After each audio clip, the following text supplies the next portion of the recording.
Hello friends, ഇന്ന് ഞാൻ കയ്പ്പയ്ക്ക തോരൻ. അതിനുവേണ്ടി ഞാൻ 2 കയ്പ്പയ്ക്ക എടുത്തിട്ടുണ്ട്. നല്ല ഫ്രഷായിട്ടുള്ള 2 കയ്പ്പയ്ക്ക. അതിൻ്റെ ഞെട്ടിയൊക്കെ കളഞ്ഞു. എന്നിട്ട് ഞാനിനി അതിനെ പൊടിയായി മുറിച്ച് വയ്ക്കാൻ പോവുകയാണ്. ഇപ്പം ഞാനിനി പൊടിയായി മുറിച്ചിട്ടുണ്ട്. നല്ലോണം കുറച്ച് പൊടിയായിട്ട് കേട്ടോ മുറിച്ചിരിക്കണം. നോക്കിക്കോളൂ, ഇങ്ങനെ ചെറിയ പീസായിട്ട്. ഇതെന്തിനാ വെച്ചാൽ ഇനി ഇതിലേക്ക് ഞാൻ 1 ടീസ്പൂൺ ഉപ്പിട്ട് വയ്ക്കാൻ പോവാണ്. ഉപ്പിട്ടിട്ട് നന്നായി ഒന്ന് കുടയുക. അപ്പോൾ ഉപ്പ് എല്ലാ ഭാഗത്തേക്കും ആവും. എന്നിട്ട് ഞാൻ കൈ കൊണ്ടൊന്ന് നന്നായിട്ടൊന്നും കൂടി മാരിനേറ്റ് ചെയ്തിട്ട് ഇതിനെ ഞാനൊരു മൂടി വെച്ചിട്ട് കഷ്ടിച്ച് ഒരു അരമണിക്കൂർ 1 മണിക്കൂർ നമ്മുടെ സമയമനുസരിച്ച്. അതിൻ്റെ ഇടയിൽ വേറെ എന്തെങ്കിലും പണി ചെയ്യാം. ഞാനിങ്ങനെ ചെയ്ത് കഴിഞ്ഞിട്ടാണ് ഞാൻ ബ്രേക്ക്ഫാസ്റ്റ് കഴിക്കാൻ പോയത്. അപ്പോൾ ഞാൻ അതൊക്കെ ചെയ്ത് വന്ന് ഇനി ഇത് ഞാൻ മൂടി വെച്ചിട്ട് ഞാൻ ഇപ്പോൾ വരാം.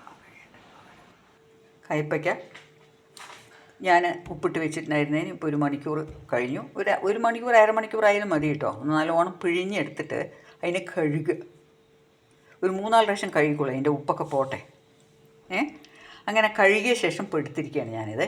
ഇനി ഇതിലേക്ക് ഞാൻ ഒരു 1/2 ടീസ്പൂൺ മഞ്ഞൾ, ഒരു ടീസ്പൂൺ മുളക് പൊടി, കുറച്ച് ജീരകപ്പൊടി ഒരു 1/2 ടീസ്പൂൺ വരെ ചേർത്തിക്കോളൂ. പിന്നെ ചെയ്യാൻ പോണതാണ് കുറച്ച് നാരങ്ങ പിഴിയുക.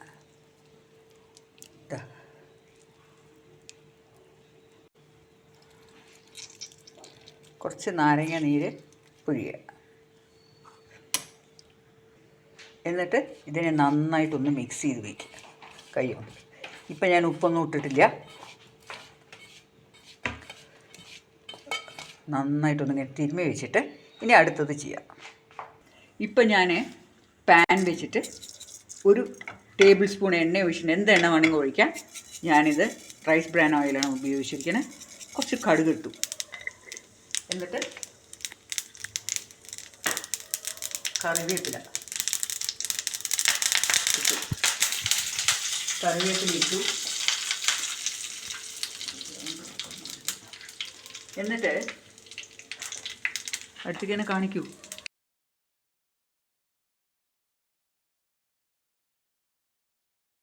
ജാറ് വെളുത്തുള്ളി ഞാൻ നന്നായി ചതച്ചിരിക്കുകയാണ് കേട്ടോ.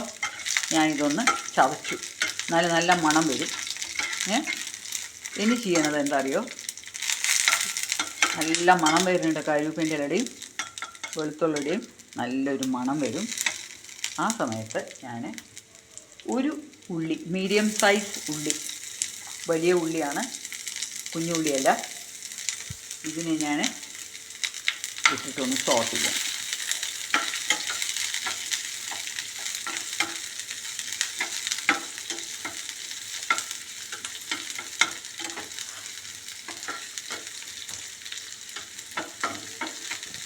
ഇതൊന്ന് വെന്ത് വരട്ടെ, ഒന്ന് സോട്ടായി വരട്ടെ.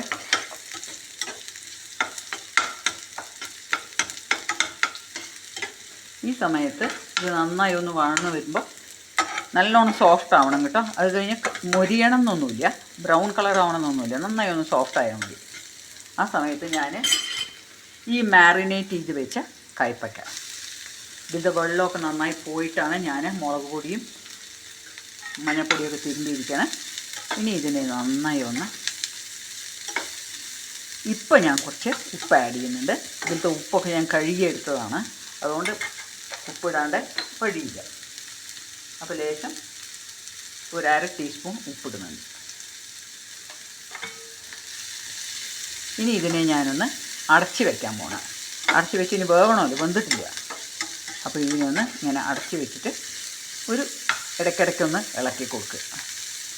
ഇത് ഇങ്ങനെ ഉണ്ടാക്കുമ്പോൾ എന്താ അറിയോ, തീരെ കയ്പ്പില്ല. കയ്പ്പയ്ക്ക തീരെ കഴിക്കാത്തവരും ഇത് കഴിച്ചു പോകും. ഇതിൽ ഞാൻ ഉപ്പിട്ട് വെച്ചു, പിന്നെ നാരങ്ങ നീര് തിരുമ്പി. അപ്പോൾ ഇനി ഇതൊന്ന് ആവട്ടെ. ഇനി ഇതിലേക്ക് വെന്ത് വരുമ്പോൾ ഇടാൻ വേണ്ടിയിട്ട് ഒരു 2 ചെറിയ ഉള്ളി, കുറച്ച് തേങ്ങ കേട്ടോ. തേങ്ങ കുറച്ചേ ഉള്ളൂ. ഇത് എന്തായാലും ഞാനൊരു തോരനാണ് വെക്കണത്. അതിൻ്റെ കൂടെ ചെറിയൊരു കഷ്ണം ഇഞ്ചി വേണമെങ്കിൽ നിങ്ങൾക്ക് ആ വെളുത്തുള്ളിയുടെ കൂടി ഇടാം. പക്ഷെ ഞാൻ വിചാരിച്ചു ഇത് വെച്ചിട്ട് ഒന്ന് ചതച്ചിടുമ്പോൾ ഒന്ന് ക്രഷ് ചെയ്യുക. ഒരു കാര്യം ഞാൻ പറയാം, ഇത് കഴിഞ്ഞിട്ട് നിങ്ങൾക്ക് വെറുതെ തേങ്ങ മാത്രം ഇടാം. പക്ഷെ ഞാൻ ഇങ്ങനെ ചെയ്യുന്നത് എന്താ വെച്ചാൽ കുറച്ചുകൂടി ഒന്ന് ഉള്ളിടി ഇഞ്ചിരിയും മണം വരാൻ വേണ്ടിയിട്ട് കേട്ടോ. അപ്പോൾ ഇതെങ്ങനെയൊക്കെ ടേസ്റ്റ് ആക്കാൻ പറ്റുമോ അങ്ങനെയൊക്കെ ആക്കുകയാണ്. ഇപ്പോൾ എൻ്റെ കയ്പ്പയ്ക്കൊക്കെ നന്നായി വെന്തിട്ടുണ്ട്. ഞാനിപ്പോൾ എൻ്റെ ഒരു പാനിന് ഇപ്പോൾ ഇതിനെ ഇരുമ്പ് ചീഞ്ചട്ടിയിലേക്ക് ആക്കി. അതെന്തിനാ അറിയോ, എനിക്ക് ഈ ഇരുമ്പ് ചട്ടിയിലത് നന്നായി ഒന്ന് തോരനായാലും മൊരിഞ്ഞ് വരണം. അപ്പം ഞാൻ ഇരുമ്പ് ചീഞ്ചട്ടിയിലാണെങ്കിൽ വേഗം മൊരിഞ്ഞ് കിട്ടും, അതിലാണെങ്കിൽ വേഗം മൊരിയില്ല, അതിങ്ങനെ സോഫ്റ്റ് ആയിക്കൊണ്ടേയിരിക്കും. ഈ സമയത്താണ് ഞാനിനി ഈ തേങ്ങയും ഉള്ളിയും കൂടെ ചതച്ചത് ആഡ് ചെയ്യാൻ പോകുന്നത്. ഇപ്പം ഞാൻ ഈ തേങ്ങയൊക്കെ ആഡ് ചെയ്തു.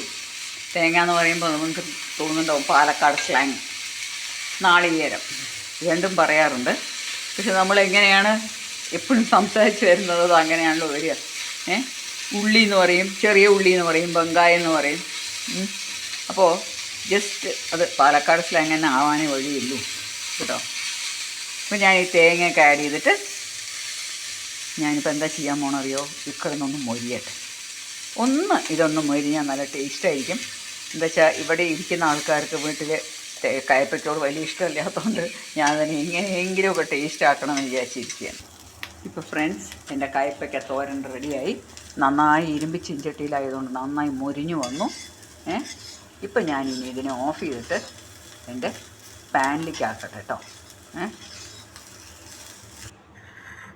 ഇപ്പോൾ എൻ്റെ കയ്പ്പയ്ക്ക തോരൻ റെഡിയായി. ഇപ്പോൾ കൂട്ടുകാരെ, എൻ്റെ കയ്പ്പയ്ക്ക തോരൻ റെഡിയായി. ഇത് നല്ല ടേസ്റ്റാണ്. എന്താ കാര്യം, നാരങ്ങ നീരിൻ്റെ ഇതുള്ളതുകൊണ്ട് കയ്പ്പയ്ക്ക എന്ന് പറയുന്നതിന് കയ്പ്പുണ്ടല്ലോ, അത് തീരെയില്ല. അപ്പോൾ ഇതെല്ലാവരും ഷുവറായിട്ടും ട്രൈ ചെയ്യണം. എന്താ വെച്ചാൽ കയ്പ്പയ്ക്ക കഴിക്കാത്തവർ ഈ കയ്പ്പയ്ക്കയിൽ ഉപ്പിട്ടിട്ട് നമ്മൾ വെച്ചിട്ട് അതിനെ കുറച്ച് നേരം കഴിഞ്ഞ് എടുത്തിട്ട് നമ്മളതിന് വേവിക്കുമ്പോൾ കുറച്ച് വേവുന്ന സമയം കൂടുതലുണ്ട് സാധാരണ വേവുന്നതിനെക്കാട്ടിലും. എന്ന് വെച്ചാൽ ഉപ്പ് പിടിക്കുമ്പോൾ അത് കുറച്ചൊന്ന് ഹാർഡാവും ഈ കയ്പ്പയ്ക്ക. അപ്പോൾ വേവുമ്പോൾ കുറച്ച് സമയം ഉണ്ടാവും. എന്നാലും നമ്മൾ അടച്ച് വെച്ച് വേവിച്ചിട്ട് തേങ്ങ ഇങ്ങനെ ആഡ് ചെയ്ത് കഴിഞ്ഞാൽ അടിപൊളി ടേസ്റ്റാണ് കൂട്ടുകാരെ. എല്ലാവരും ഇതൊന്ന് ട്രൈ ചെയ്യൂ. See in the next video. Bye from Sudha Menon. Please subscribe for my channel and please pass some comments also.